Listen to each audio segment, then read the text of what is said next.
Hello दोस्तों, नमस्कार, good evening. Dilip sir technical classes में आप सभी का स्वागत है। आज का हमारा लेक्चर नंबर 8 है और इस लेक्चर में हम पढ़ेंगे विभव, विभवांतर एवं विद्युत वाहक बल। तो स्टार्ट करते हैं आज का लेक्चर। तो सबसे पहले हम समझेंगे कि विभव क्या होता है, उसके बाद चलेंगे विभवांतर पर, फिर चलेंगे विद्युत वाहक बल।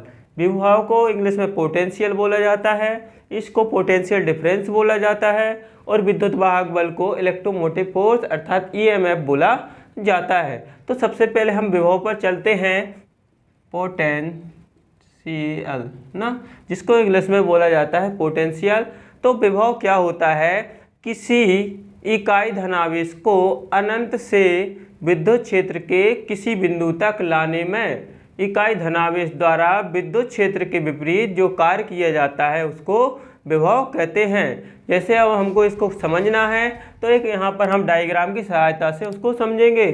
तो देखिए, ये इलेक्ट्रिक फील्ड है यहाँ पर कोई ना, और यहाँ पर एक बिंदु है P मान लीजिए, और इस इलेक्ट्रिक फील्ड में ना हमको एक कोई धनावेश लाना है, अर्थात पॉजिटिव चार्ज को हमको इस इलेक्ट्रिक फील्ड में लाना है जो कि इन्फिनाइट दूरी पर रखा है। सपोज मान लीजिए वो इन्फिनाइट दूरी ये है और यहाँ पर कोई पॉजिटिव चार्ज ये रखा है, ठीक है। अब इस पॉजिटिव चार्ज को हमको इस विद्युत क्षेत्र में लाना है ना, ये इकाई चार्ज है अर्थात यूनिट चार्ज है। इस यूनिट चार्ज को हमको इस इलेक्ट्रिक फील्ड में लाना है। तो यहाँ से इन्फिनाइट दूरी से इस इलेक्ट्रिक फील्ड तक लाने में ये आवेश विद्युत क्षेत्र के विपरीत एक कार्य करेगा ना, उस कार्य को हम बोलेंगे वो क्या है, विभव है। अर्थात यह आवेश इस अनंत दूरी से अर्थात इन्फिनाइट डिस्टेंस से इस इलेक्ट्रिक फील्ड तक आएगा, तो इस आवेश को इलेक्ट्रिक फील्ड के विपरीत एक कार्य करना पड़ता है और उसी कार्य को हम कहते हैं विभव ना। तो विभव की जो डेफिनेशन होती है, किसी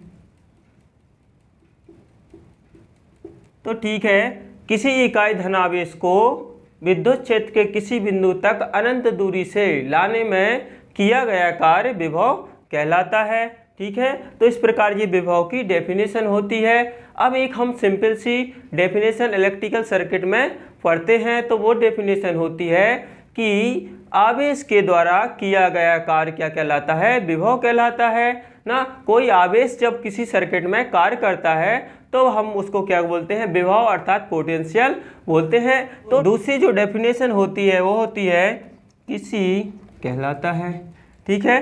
तो किसी आवेश के द्वारा विद्युत क्षेत्र के विपरीत किया गया कार्य क्या कहलाता है, विभव कहलाता है। अब ये आवेश कैसे कार्य करता है ना, विद्युत सर्किट में आवेश कैसे वर्क करता है, तो आइए हम एक डायग्राम के माध्यम से इसको समझने की कोशिश करते हैं। तो जैसे कोई बॉडी है, इस प्रकार से कोई बॉडी है ना, ये क्या है, एक बॉडी है, ठीक है। जब इस बॉडी को हम आवेशित करते हैं अर्थात इसको हम जब चार्ज देंगे तो जो चार्ज है इस बॉडी के चारों तरफ एक समान रूप से क्या हो जाता है, वितरित हो जाता है। जब इस बॉडी को हम किसी लैंप लोड की सहायता से या अन्य लोड की सहायता से इसको जोड़ दिया जाता है और उसके सर्किट को पूरा किया जाता है, तो इस आवेश द्वारा वहाँ पर कार्य होता है। जैसे मान लीजिए यहाँ पर हमने एक लैंप लगा दिया है ना, और इस लैंप को अर्थ के माध्यम से इसका सर्किट पूरा कर दिया गया है। तो जब इस बॉडी से आवेश इस लैंप में प्रवाहित होगा तो ये लैंप यहाँ पर प्रकाशमान हो जाएगा। तो इसका अर्थ यह हुआ कि यह आवेश ने यहाँ पर कार्य किया, और वो कार्य किस रूप में किया, वो लैंप को प्रकाशमान करने में किया। तो इस प्रकार से आवेश हमारा क्या करता है, काम करता है किसी भी इलेक्ट्रिक सर्किट में, इलेक्ट्रिक सर्किट के विपरीत कार्य करता है। इस को हम बोलते हैं विभव, ठीक है। तो विभव बराबर क्या होता है देखते हैं। तो विभव को हम लिखते हैं विभव बराबर किया गया कार्य अपॉन आवेश। तो अब विभव को डिनोट किया जाता है V से ना, और किया गया कार्य को डिनोट किया जाता है W से ना, W इसका संकेत है कार्य का, और आवेश को डिनोट करते हैं Q से। तो इस प्रकार से हम यहाँ पर लिख सकते हैं V = W अपॉन Q ना। तो ये आवेश ये विभव का एक फार्मूला बनता है V = W अपॉन Q, जहाँ पर W वर्क है और Q क्या है, चार्ज है अर्थात आवेश है। अब हम देखते हैं इस फार्मूले से जो विभव होता है उसकी यूनिट क्या होती है। तो विभव का जो फार्मूला होता है V = W/Q ना। अब इस फार्मूले से हम देखते हैं कि जो विभव होता है उसकी यूनिट क्या बनती है। तो विभव V W अर्थात वर्क है, यहाँ पर वर्क की यूनिट होती है जूल ना।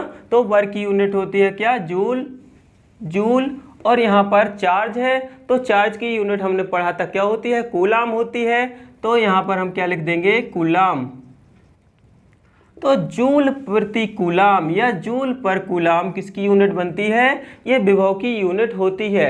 यदि अब किसी सर्किट में 1 कूलाम के आवेश द्वारा वहाँ पर 1 जूल कार्य होता है, तो ऐसा समझिए कि ये सर्किट है।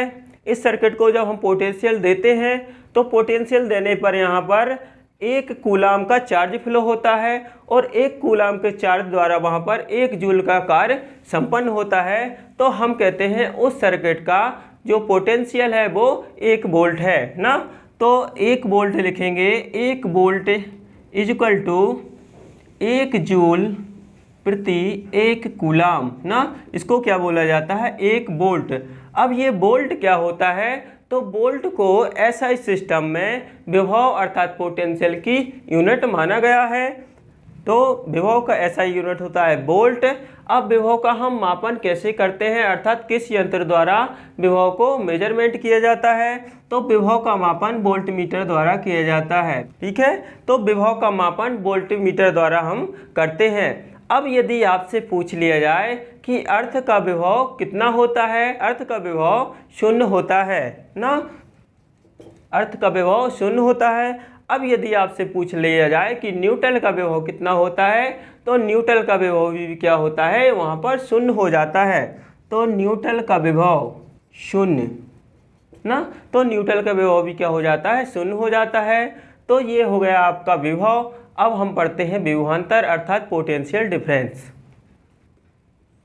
विभवांतर,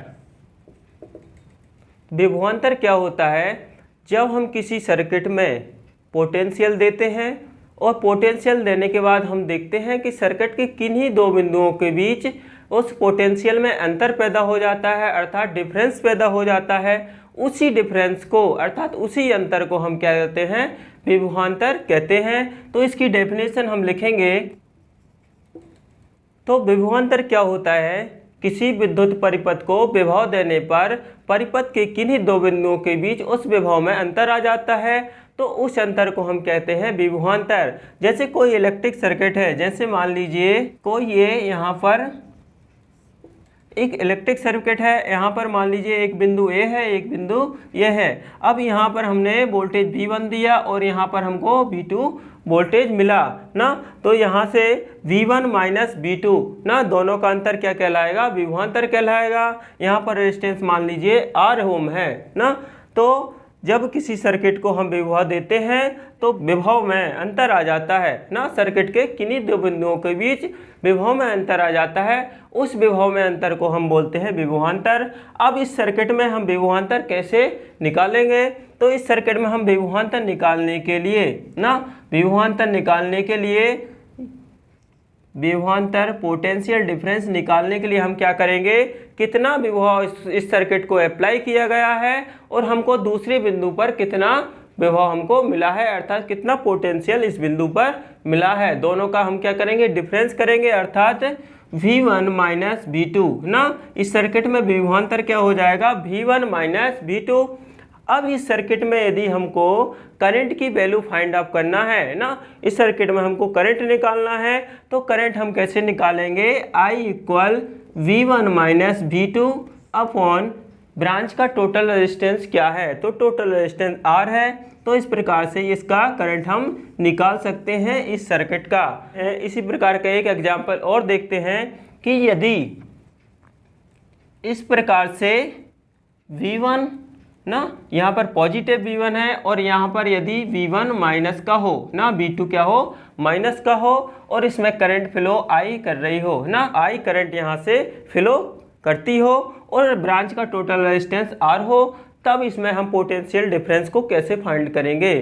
पोटेंशियल डिफरेंस निकालने के लिए हम क्या करेंगे, V1 माइनस V2 ना। तो V1 माइनस V2 की वैल्यू क्या है, माइनस V2 है। अब इसको सॉल्व करेंगे तो V1 ये क्या हो जाएगा, माइनस माइनस प्लस हो जाता है यहाँ पर, तो ये V2 हो जाता है। तो इस प्रकार से हम पोटेंशियल डिफरेंस को यहाँ पर भी ज्ञात कर सकते हैं। अब यदि इस सर्किट में हमको करंट निकालना है तो करंट निकालने के लिए हम क्या करेंगे, I equal to V1 plus V2 upon total resistance R ना, तो यहाँ पर ये करंट आ जाएगी एम्पियर में। ठीक है, अब हम जानते हैं अब क्या होता है यदि किसी सर्किट में यदि विभवांतर का वैल्यू शून्य हो जाता है ना, यदि किसी सर्किट में पोटेंशियल डिफरेंस उपलब्ध नहीं होता है, अर्थात पोटेंशियल डिफरेंस वहाँ पर यदि जीरो हो जाता है तो उस सर्किट में करंट फ्लो नहीं होती है। जैसे मान लीजिए कि आपके पास एक सर्किट है इस प्रकार से ना, इस प्रकार से एक सर्किट है और यहाँ पर आपने 5 वोल्ट अप्लाई दिया और यहाँ पर भी आपको क्या है 5 वोल्ट यहाँ पर आपको मिला है ना, तो इन दोनों के बीच पोटेंशियल डिफरेंस क्या हो जाता है, पोटेंशियल डिफरेंस क्या हो जाएगा, V1 माइनस V2, इसको मान लीजिए V1, इसको मान लीजिए V2 ना, तो V1 की वैल्यू क्या है 5 वोल्ट और V2 की वैल्यू भी क्या है 5 वोल्ट है ना। अब 5 में से 5 को माइनस करेंगे तो यहाँ क्या आ जाएगा, 0 हो जाएगा। अर्थात इस सर्किट में मान लेते हैं सपोज कि इस सर्किट में ना जो पोटेंशियल डिफरेंस है उसकी वैल्यू 0 है। अब इसमें करंट फ्लो नहीं होगी, अर्थात करंट की वैल्यू क्या आना चाहिए, 0 आना चाहिए। तो अब जब इस सर्किट में हम करंट की वैल्यू फाइंड आउट करते हैं तो I इक्वल टू हो जाता है V1 minus V2 upon total resistance इस सर्किट का कितना है, तो इस सर्किट का टोटल रेजिस्टेंस R है, तो यहाँ पर R रखेंगे। अब V1 माइनस V2 की वैल्यू क्या है, 0 है, तो यहाँ पर 0 पुट करेंगे R ना, तो यहाँ पर इस प्रकार से 0 एम्पियर की करंट प्रवाहित होती है। तो इस सर्किट से हमको ये सिद्ध होता है कि हमको यदि किसी सर्किट में करंट फ्लो कराना है तो उस सर्किट में विभवांतर का होना बहुत आवश्यक होता है। ठीक है, जैसे एक एग्जांपल और मान लीजिए कि ये सर्किट है आपका ना, यहाँ से आपने 10 वोल्ट अप्लाई किया ना, V1 का मान क्या है 10 वोल्ट है और इस सर्किट का रेजिस्टेंस कितना है, R ओम है। अब यहाँ पर हमको दूसरे पॉइंट पर V2 जो वोल्टेज मिला है वो 5 वोल्ट मिला है। अब यहाँ पर करंट क्या होगी, I फ्लो होगी। जैसे हम इस सर्किट का पोटेंशियल डिफरेंस निकालेंगे तो पोटेंशियल डिफरेंस निकालने के लिए हम क्या करते हैं, V1 माइनस V2 ना, तो पोटेंशियल डिफरेंस V1 की वैल्यू 10 है और V2 की वैल्यू क्या है 5 है, तो यहाँ पर 5 को पुट करेंगे तो पोटेंशियल डिफरेंस क्या हो जाएगा 10 माइनस 5, तो यहाँ पर 5 वोल्ट यहाँ पर पोटेंशियल डिफरेंस आ जाता है। अब इस सर्किट में हम करंट की वैल्यू फाइंड आउट कर सकते हैं। अब मान लीजिए कि सपोज इस रेजिस्टेंस है जो सर्किट का वो मान लीजिए 2 ओम है ना, 2 ओम का यहाँ पर रेजिस्टेंस लगा हुआ है। जब अब इस सर्किट में हम क्या करते हैं, करंट की वैल्यू निकालते हैं तो I इक्वल हो जाता है V1 minus V2 upon total resistance circuit का कितना है, तो टोटल रेजिस्टेंस R है। अब हम वैल्यू पुट करते हैं, V1 माइनस V2 की वैल्यू 5 है और R की वैल्यू यहाँ पर क्या है 2 है ना, तो यहाँ पर 2 रख देते हैं। तो जब इसको कैंसिल किया जाता है तो यह जाता है 2.5 एम्पियर।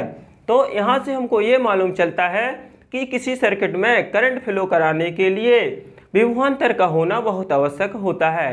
तो इस प्रकार हम समझ सकते हैं कि विभवांतर का बहुत बड़ा रोल होता है ना इलेक्ट्रिक क्षेत्र में करंट फ्लो कराने के लिए।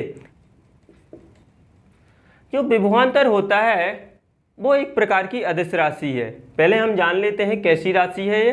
तो विभवांतर एक अदिश राशि होती है ना, विभवांतर एक अदिश राशि है।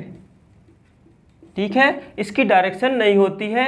जैसे मान लीजिए यहाँ से आपने कोई ये सर्किट है, इस सर्किट को यहाँ से पॉजिटिव टर्मिनल से यहाँ से सप्लाई दी ना, अब हो सकता है करंट जो है, अब यहाँ से देखिए कि करंट इस डायरेक्शन में फ्लो करेगी ना, इस डायरेक्शन में फ्लो करेगी। अब आपने क्या किया, इस प्रकार से सप्लाई के टर्मिनल को यहाँ से बदल दिया ना, तो करंट क्या हो जाएगी, इस डायरेक्शन में फ्लो हो जाएगी। तो विभवांतर एक क्या है, अदिश राशि है। तो विभवांतर एक अदिश राशि है। अब विभवांतर का एसआई मात्रक क्या होता है, तो विभवांतर का एसआई मात्रक होता है वोल्ट। ठीक है, विभवांतर का एसआई मात्रक क्या होता है, वोल्ट होता है। उसके बाद विभवांतर को किसके द्वारा मापा जाता है, तो विभवांतर को नापने के लिए हम वोल्टमीटर का उपयोग करते हैं। ठीक है। विभवांतर को मापने के लिए वोल्टमीटर का यूज किया जाता है ना। विभवांतर हमें किसी सर्किट का नापना है तो वहाँ पर वोल्टमीटर का उपयोग करते हैं। अब हम समझते हैं कि विद्युत वाहक बल क्या होता है ना। तो विद्युत वाहक बल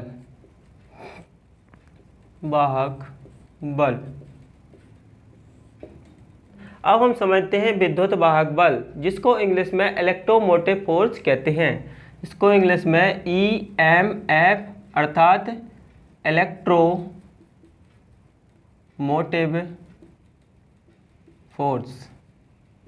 तो इलेक्ट्रोमोटिव फोर्स अर्थात EMF क्या होता है, अर्थात विद्युत वाहक बल क्या होता है। तो किसी विद्युत परिपथ में ना, किसी विद्युत परिपथ में करंट को एक सिरे से दूसरे सिरे तक चलाने वाला एक फोर्स क्या कहलाता है, विद्युत वाहक बल कहलाता है। जैसे यहाँ पर एक सर्किट दिखाया गया है, इस सर्किट में यहाँ पर EMF को अप्लाई किया गया है।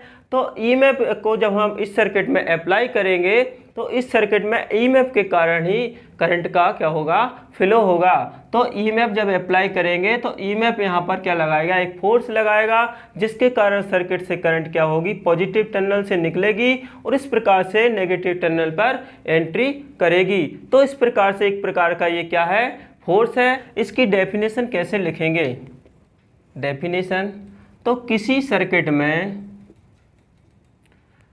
ठीक है, तो किसी विद्युत सर्किट में विद्युत धारा को एक सिरे से दूसरे सिरे तक प्रवाहित करने वाले बल को विद्युत वाहक बल कहते हैं। अब जो विद्युत वाहक बल होता है इसको E से प्रदर्शित करते हैं, इसको E से प्रदर्शित किया जाता है,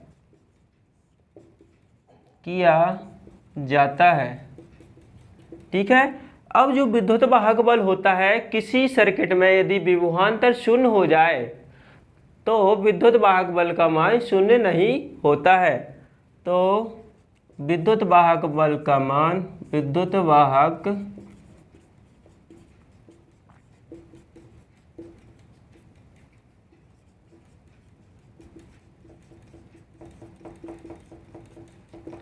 तो विद्युत वाहक बल का मान किसी विद्युत परिपथ में शून्य नहीं होता है। यदि विभवांतर का मान शून्य भी हो जाए तो विद्युत वाहक बल का मान कभी शून्य नहीं होता है। अब जो विद्युत वाहक बल होता है ये हमको कहाँ से प्राप्त होता है, तो ये हमको सेल हुआ, बैटरी, जनरेटर आदि से हमको इसको प्राप्त कर सकते हैं ना। तो विद्युत वाहक बल को प्राप्त करने